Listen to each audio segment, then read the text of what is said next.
दोस्तों वेलकम है, जय हिंद। स्वागत है आपका अपने YouTube channel new unique classes में। तो आज का हम लोग का टॉपिक है प्रकाश की ये 10th और 12th क्लास दोनों क्लास का टॉपिक है। और 12th क्लास का बहुत बहुत ही इम्पोर्टेंट टॉपिक है। और इस टॉपिक से अक्सर एग्जाम में 8 से 10 नंबर के क्वेश्चन आते ही रहते हैं। इस टॉपिक को हम लोग बहुत ही सरलता तरीके से सॉल्व करेंगे। तो चलिए बिना देर के हुए वीडियो को स्टार्ट करते हैं। तो हम लोग देख लेते हैं सबसे पहले प्रकाशिकी क्या है। तो प्रकाशिकी जो है भौतिक विज्ञान की एक प्रकार की शाखा है। प्रकाशिकी क्या है? प्रकाशिकी जो है भौतिक विज्ञान की एक प्रकार की शाखा होता है, जिसके अंतर्गत हम लोग प्रकाश और प्रकाश के गुणों का अध्ययन करते हैं। प्रकाशिकी क्या है? प्रकाशिकी भौतिक विज्ञान की एक शाखा होती है, जिसके अंतर्गत हम लोग प्रकाश और प्रकाश के गुणों का अध्ययन करते हैं, उसे प्रकाशिकी कहते हैं। ठीक है।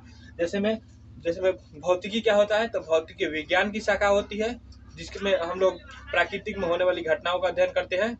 तो ठीक उसी प्रकार प्रकाशिकी क्या है? भौतिक विज्ञान की शाखा होती है, मतलब फिजिक्स की शाखा होती है, जिसमें हम लोग प्रकाश और प्रकाश के गुणों का अध्ययन करते हैं। ठीक है। अब देख लेते हैं प्रकाश की कितने प्रकार के होता है। ठीक है। तो प्रकाश की जो है 2 प्रकार का होता है। एक होता है किरण प्रकाश की और दूसरा होता है तरंग प्रकाश की। ठीक है।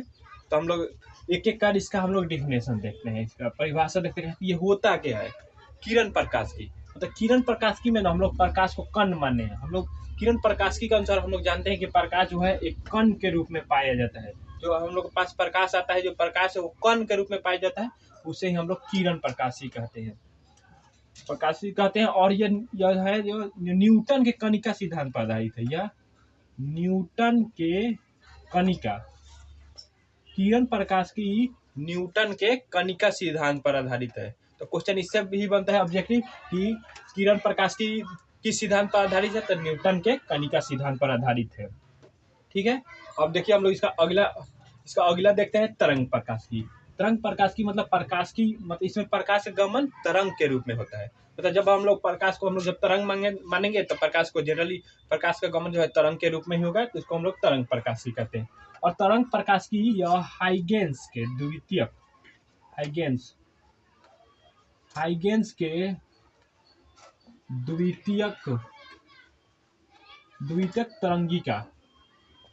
तरंगिका के सिद्धांत पर आधारित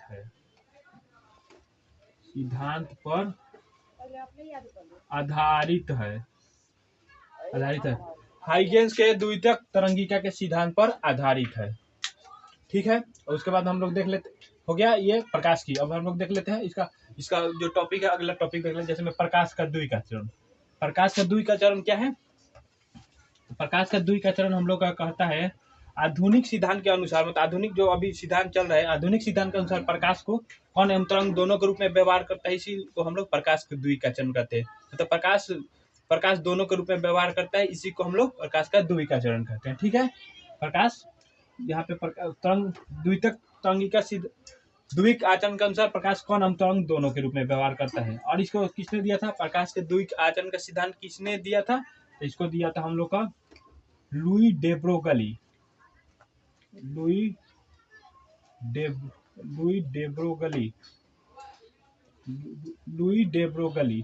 ने दिया था। इसका क्वेश्चन ये भी बनता है कि प्रकाश के द्विक आचरण का सिद्धांत किसने दिया था? तो लुई डेब्रोगली ने दिया था। ठीक है। इनके अनुसार मतलब अब देख लेते हैं प्रकाश जो है निर्वात में भी प्रकाश के गमन के लिए किसी माध्यम की आवश्यकता नहीं होती है। ठीक है। प्रकाश के गमन के लिए मतलब प्रकाश जा रहा है तो किसी भी माध्यम में वो चला जाता है। ठीक है। प्रकाश का जो है वेग है, प्रकाश का वेग सबसे पहले रोमर ने मापा था। किसने मापा था? रोमर ने मापा था। और उसने बताया था कि प्रकाश जो है निर्वात में, मतलब कि जहाँ हवा भी नहीं होता है, वहाँ प्रकाश का वेग सबसे अधिक होता है, जिसका मान होता है 3 × 10⁸ मीटर पर सेकेंड होता है। ठीक है। प्रकाश का वेग सबसे अधिक 3 × 10⁸ मीटर पर सेकेंड होता है। और 17वीं शताब्दी तक लोग ये मानते थे कि प्रकाश का वेग अनंत होता है, मतलब प्रकाश के वेग को नहीं मापा जा सकता। लेकिन 17वीं शताब्दी में ही रोमर साहब ने बता दिया कि प्रकाश का वेग 3 लाख किलोमीटर प्रति सेकेंड या 3 × 10⁸ मीटर सेकेंड, या यूं कह लीजिए इसको 3 × 10⁵ किलोमीटर पर सेकेंड। ठीक है, ये दोनों ऑप्शन आपके एग्जाम में रहते हैं। हो गया, ये टॉपिक क्लियर होगा। अब चलिए इसका नेक्स्ट टॉपिक देखते हैं, प्रकाश का परावर्तन। बहुत बोर्ड एग्जाम के लिए बहुत ही इंपॉर्टेंट टॉपिक है, और इस क्वेश्चन को हमेशा बोर्ड एग्जाम में घुमा घुमा के दिया जाता है। ठीक है, हम लोग देख लेते हैं प्रकाश का परावर्तन। प्रकाश का परावर्तन क्या है? प्रकाश का परावर्तन मतलब कि प्रकाश के परावर्तन के कारण ही हम लोग कोई भी चीज को देख सकते हैं। आप कुछ भी, आपके सामने कुछ भी चीज है, वो प्रकाश के परावर्तन के कारण ही आपको दिखाई दे रहा है। अगर प्रकाश का परावर्तन नहीं होगा तो आपको दिखाई नहीं देगा। ठीक है, प्रकाश के परावर्तन कारण ही हर चीज दिखाई देता है। प्रकाश के परावर्तन कारण ही हम लोग कुछ भी सुनते हैं, वो भी परावर्तन के कारण होता है। देख लेते हैं इसका प्रकाश का परावर्तन। देख लेते हैं प्रकाश का परावर्तन। प्रकाश का परावर्तन क्या कहता है? जब कोई प्रकाश किरण किसी अपारदर्शी वस्तु से टकराकर वापस उसी माध्यम में लौट जाती है जिस माध्यम से आई हुई होती है, तो उसे प्रकाश का परावर्तन कहते हैं। मतलब कि प्रकाश का परावर्तन जब किसी सतह से टकरा जाएगा तो उसे प्रकाश का परावर्तन होगा। मतलब कि प्रकाश उस सतह को पार नहीं कर पाए। तो सब प्रकाश के परावर्तन के लिए सबसे अच्छा परावर्तक सतह हम लोग समतल दर्पण को मानते हैं। ठीक है, तो हम लोग इसी पर इसको देखते हैं, प्रकाश का परावर्तन। मतलब ये समतल दर्पण है, एक तरफ से इस पर रंजित कर दिया जाता है। ठीक है, मतलब इस पर चांदी का लेप चढ़ाया जाता है। ये भी क्वेश्चन बनता है कि दर्पण को पर किस चीज का लेप चढ़ाया जाता है, तो इस पर चांदी का, जिसमें क्या होता है, तो AgBr मतलब कि सिल्वर ब्रोमाइड होता है। AgBr सिल्वर ब्रोमाइड होता है। तो इस पर क्या होता है, जब ये समतल दर्पण मतलब जब किसी अवरोध से जब प्रकाश की किरण आती है और दर्पण से परावर्तन बाद पुनः उसी माध्यम में लौट जाती है। ठीक है, लौट जाती है, तो इसी घटना को प्रकाश का परावर्तन कहते हैं। मतलब कि आया, किसी अवरोध से टकराया और वापस उसी माध्यम में लौट गया, मतलब कि अपना मीडियम नहीं बदला, माध्यम नहीं बदला, उसी को हम लोग प्रकाश का परावर्तन कहते हैं। अब प्रकाश के परावर्तन के 2 नियम है। देखिए, प्रकाश के परावर्तन के कितने नियम है? इसके 2 नियम है। 2 नियम है प्रकाश के परावर्तन के 2 नियम है। एक नंबर कहता है प्रकाश का परावर्तन, जब कोई प्रकाश किरण जब कोई प्रकाश किरण किसी सतह पर आपतित होती है। ठीक है, तो कहता है कि आपतित किरण, ये होता है आपतित किरण और ये होता है परावर्तित किरण। जब कोई प्रकाश किरण किसी सतह पर आपतित होती है, ठीक है, ये तो प्रकाश के परावर्तन का पहला नियम कहता है आपतित किरण, परावर्तित किरण। अरे कि इसको हम जो बिंदु है, इसको हम लोग आपतन बिंदु कहते हैं, और ये है इसका परावर्तक सतह कहते हैं, परावर्तक सतह। ठीक है, और इसको हम लोग बोलते हैं आपतन बिंदु। तो प्रकाश का परावर्तन का पहला नियम कहता है आपतित किरण, परावर्तित किरण, और यहाँ पे एक अभिलंब होता है। ठीक है, आपतित किरण, परावर्तित किरण और आपतन बिंदु पर डाला गया अभिलंब तीनों एक ही तल में होते हैं। यहाँ पे एक ही तल में है। ठीक है, प्रकाश के परावर्तन का पहला नियम ये कहता है। और दूसरा नियम कहता है आपतित किरण और अभिलंब के बीच बने कोण का मान परावर्तित किरण और अभिलंब के बीच बने कोण के मान के बराबर होता है। ठीक है, मतलब यहाँ पे आपतित किरण हो गया और ये अभिलंब हो गया, इसके बीच कोण बनेगा तो हम लोग इसको कोण I कहेंगे। और ये परावर्तित किरण हो गया, अभिलंब हो गया, इसके बीच जो कोण बनेगा इसको हम लोग कोण R कहेंगे। तो ये कहता है कि कोण I के मान कोण R के मान सदैव बराबर होता है। मतलब आपतन कोण, इसको हम लोग बोलते हैं आपतन कोण, और इसको हम लोग बोलते हैं परावर्तन कोण। मतलब आपतन कोण का मान सदैव परावर्तन कोण के बराबर होता है। यही प्रकाश का परावर्तन। और हम लोग इसको देख लेते हैं। और इसके बाद होता है प्रकाश का अपवर्तन। ठीक है, प्रकाश का अपवर्तन मतलब प्रकाश का अपवर्तन मतलब हुआ जब मतलब कि प्रकाश उस चीज को छेद कर या भेद कर पार कर गया, उसी को हम प्रकाश का अपवर्तन कहते हैं। जैसे में जब कोई प्रकाश किरण एक माध्यम से दूसरे माध्यम में जाती है, जैसे में ये हो गया, मान लीजिए सघन माध्यम है। ठीक है, सघन माध्यम है, और इधर मान लीजिए विरल है। सघन माध्यम मतलब कि उसका घनत्व अधिक होगा। जैसे हम लोग जानते हैं, मान के चलिए ठोस का घनत्व अधिक होता है, क्योंकि उसके अणु ठोस है, उसका ठोस में अणु उसके एकदम सघनता से जुड़े रहते हैं, मतलब बहुत ही नजदीक होते हैं। लेकिन गैस के अणु जो है बहुत दूर होते हैं। तो इसी को हम लोग विरल माध्यम कहते हैं गैस को जैसे में, और ठोस को हम लोग सघन माध्यम कहते हैं। मतलब कि गैस की अपेक्षा ये सघन माध्यम है। और इसके बाद हम लोग ये हो गया, क्या हो गया, विरल माध्यम। तो प्रकाश के अपवर्तन के नियम कहता है जब कोई प्रकाश किरण एक माध्यम से दूसरे माध्यम में जाती है, ठीक है, तो वो अपने अपने पूर्वमान से विचलित हो जाती है, अपने पूर्वमान से विचलित हो जाती है। इसी घटना को प्रकाश का अपवर्तन कहते हैं, ठीक है। इसी घटना को प्रकाश का अपवर्तन कहते हैं। यह है आपतित किरण है, यहाँ पे अपवर्तित हुआ है, यहाँ पर भी हुआ है, ठीक है। और यहाँ पे जो है इसको यहाँ पे अभिलंब है, अभिलंब हुआ तो यहाँ पे क्या हुआ, अभिलंब। यहाँ प्रकाश किरण अगर सीधे जाती तो इस तरह से जाती सीधे, लेकिन यहाँ से बैंड कर गई, ठीक है, यहाँ से बैंड करके यहाँ पे आई है, फिर यहाँ से यहाँ पे जाता, लेकिन बैंड करके यहाँ पर ही आ गया है, ठीक है। तो प्रकाश का अपवर्तन का पहला नियम क्या कहता है, आपतित किरण और अपवर्तित किरण। ये आपतित किरण हो गया यहाँ तक, और यहाँ पे अपवर्तित किरण। आपतित किरण, अपवर्तित किरण एवं देखिए आपतन बिंदु पर डाला गया अभिलंब, यहाँ पे अभिलंब होगा, आपतन बिंदु, तीनों एक ही तल में होता है। क्या होता है, एक ही तल में होता है, तल में होता है। मतलब आपतित किरण, अपवर्तित किरण एवं आपतन बिंदु पर डाला गया अभिलंब तीनों एक ही तल में होता है। और दूसरा नंबर कहता है प्रकाश के किसी विशेष रंग के लिए, ठीक है, इसको हम लोग कोण आई बोलते हैं और इसको कोण आर बोलते हैं, ठीक है। इसमें तो आपतित किरण हो गया, आपतित कोण हो गया, आपतन कोण हो गया, ये अपवर्तन कोण हो गया, ठीक है। इसका दूसरा नियम कहता है प्रकाश की किसी विशेष रंग के लिए आपतन कोण, या तो आपतन कोण हो गया, आपतन कोण की जाया अपवर्तन कोण की, आपतन कोण की जाया, जाया मतलब हो जाता है साइन थीटा, आपतन कोण की जाया अपवर्तन कोण की जाया, ठीक है, अपवर्तन कोण की जाया का अनुपात एक नियतांक होता है, नियतांक। प्रकाश के अपवर्तन का दूसरा नियम कहता है आपतन कोण की जाया अपवर्तन कोण की जाया का मान एक नियतांक होता है, ठीक है।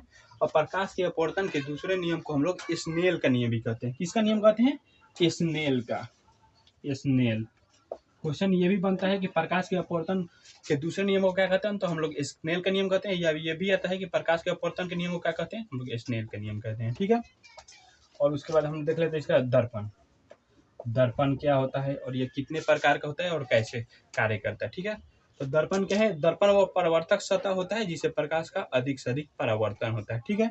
दर्पण वो परावर्तक सतह होता है जिसे प्रकाश से अधिक परावर्तन होता है। जैसे मान लीजिए इस तरह बनाए, दर्पण बनाने के लिए हमें एक सतह को रंजित कर दिया जाता है, नहीं तो पारदर्शी हो जाएगा तो वो दर्पण नहीं कहलाएगा, ठीक है।